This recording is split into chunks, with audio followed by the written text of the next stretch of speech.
Well, you know, in only 4 years from now, the English are going to hand over Hong Kong to the commies. Now, do you understand this? I don't get it. Like Red China is this great democratic country that honors all its agreements. What kind of British judge came up with this idea? It's like you decide to borrow your brother's Mercedes for 4 years, but after 2 years, some guy named Sal kills your brother, steals his house, and takes over his business, and then he calls you up and says, now don't forget about giving that Mercedes back.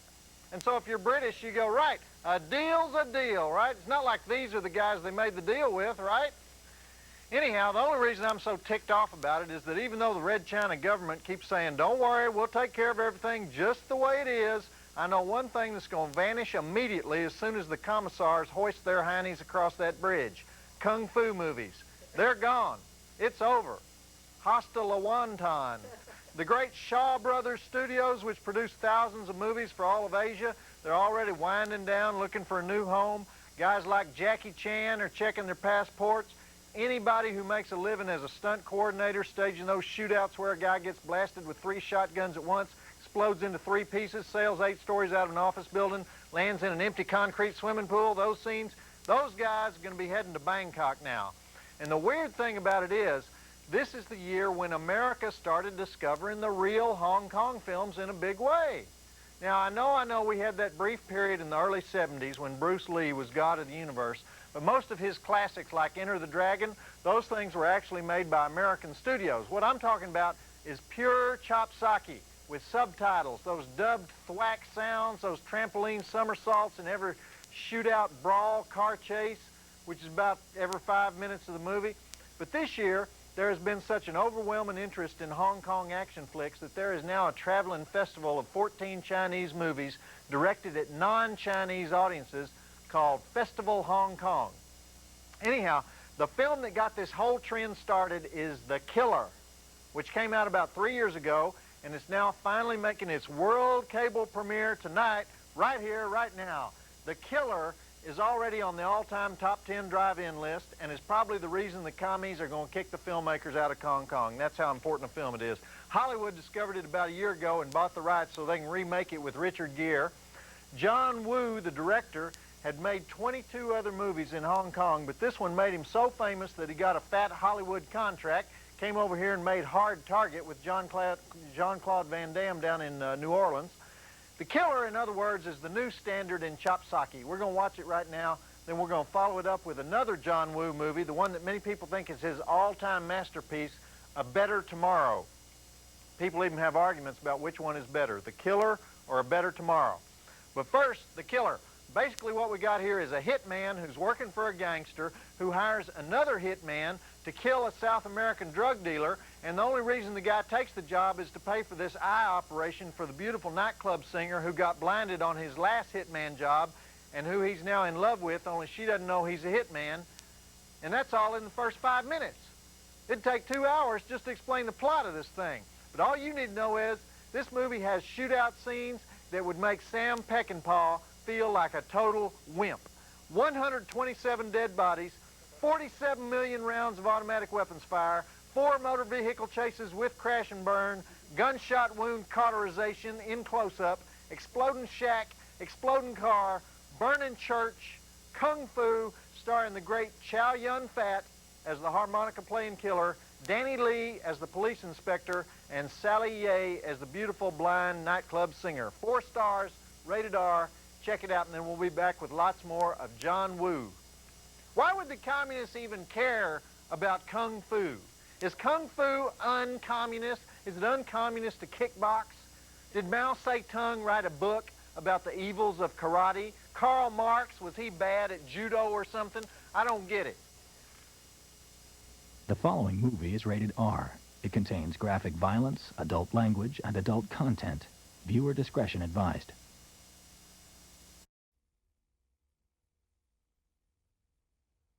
I don't know why we show these movies in dubbed versions. They're a lot better in subtitles. You can tell a lot more about the acting. Some of these English dubbed actors they use, they're weenies.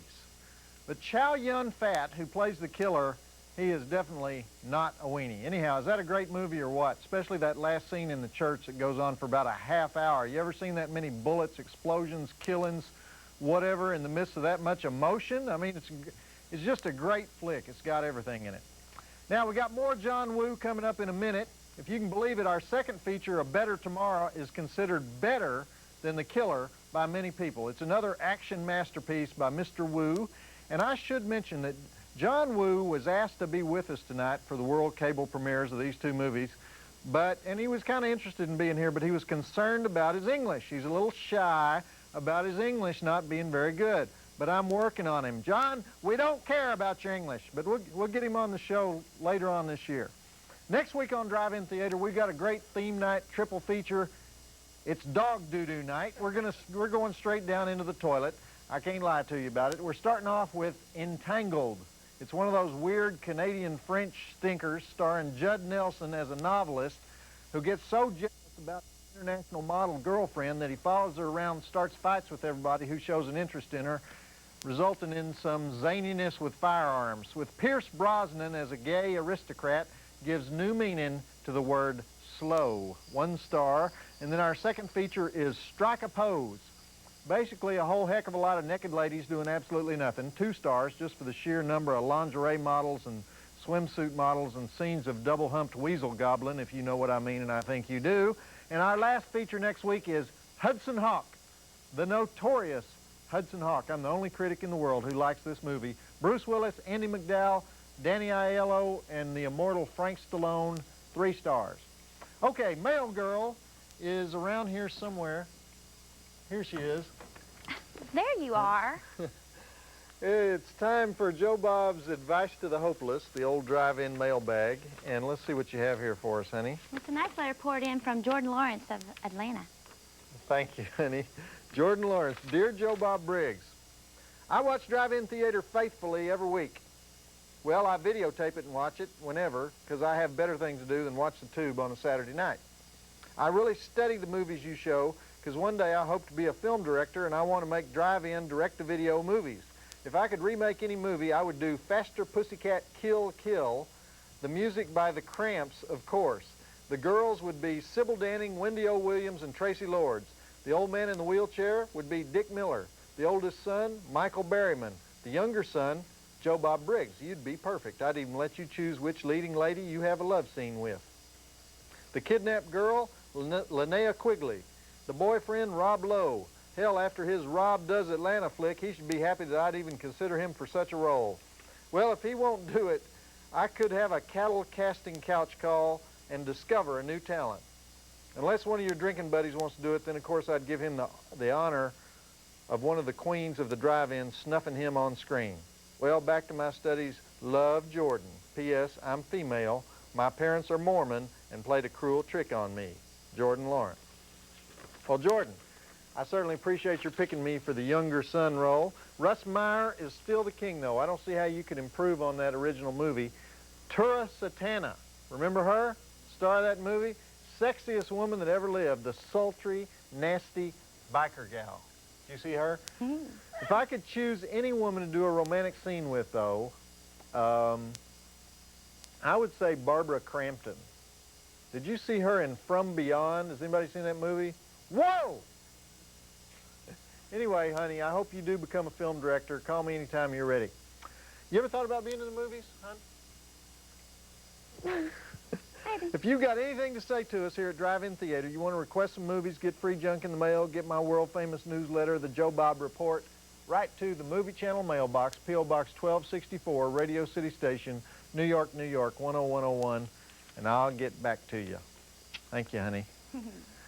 Would you do nudity? If it was necessary to the plot, of course. Got to keep my mind on the job here. Coming up now is A Better Tomorrow, another world cable premiere from John Woo.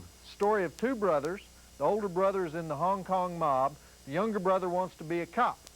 So to protect his younger brother, the older brother quits the mob. But it's not so easy to quit the mob. Your friends turn against you, your brother turns against you, and more important, the mob turns against you. Great picture, 66 dead bodies, 4 gun battles, stabbing, explosions, fireballs, 3 fist fights, kung fu, baseball bat foo, not rated, check it out.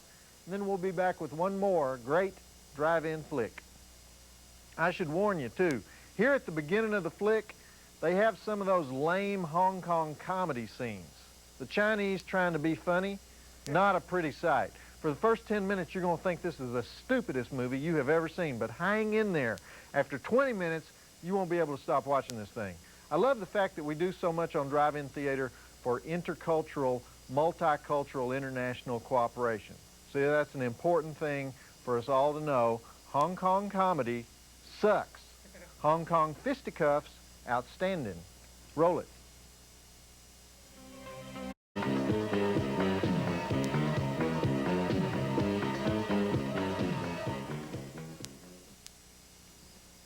That was the great Chow Yun-Fat as the guy who turns himself in to his little brother there in the final scene.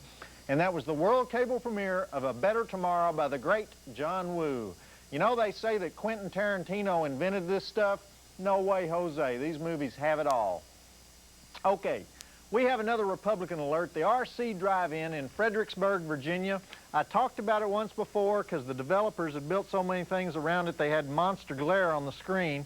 Well, it bit the final bullet and finally died. All that's left is a butt-ugly fourplex.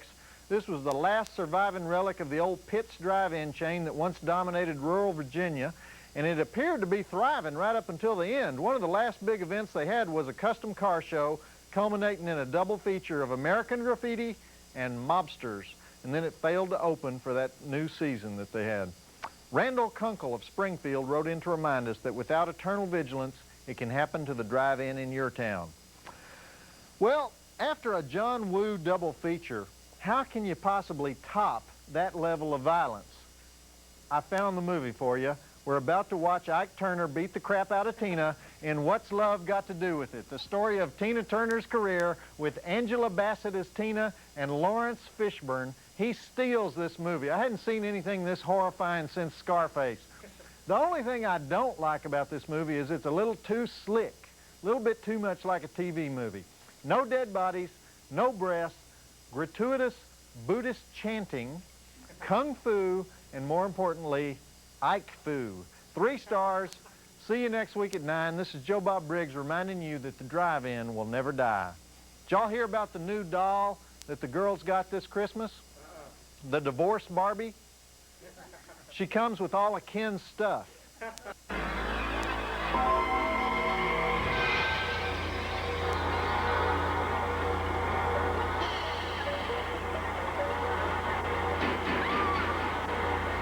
On the next Tuesday Night Terrors, a mysterious box arrived today. Hey guys, look at this. What is it? It looks like a jewelry box or something. They probably shouldn't have done that. Does curiosity kill these kittens? Find out in Hard to Die on the next Tuesday Night Terrors.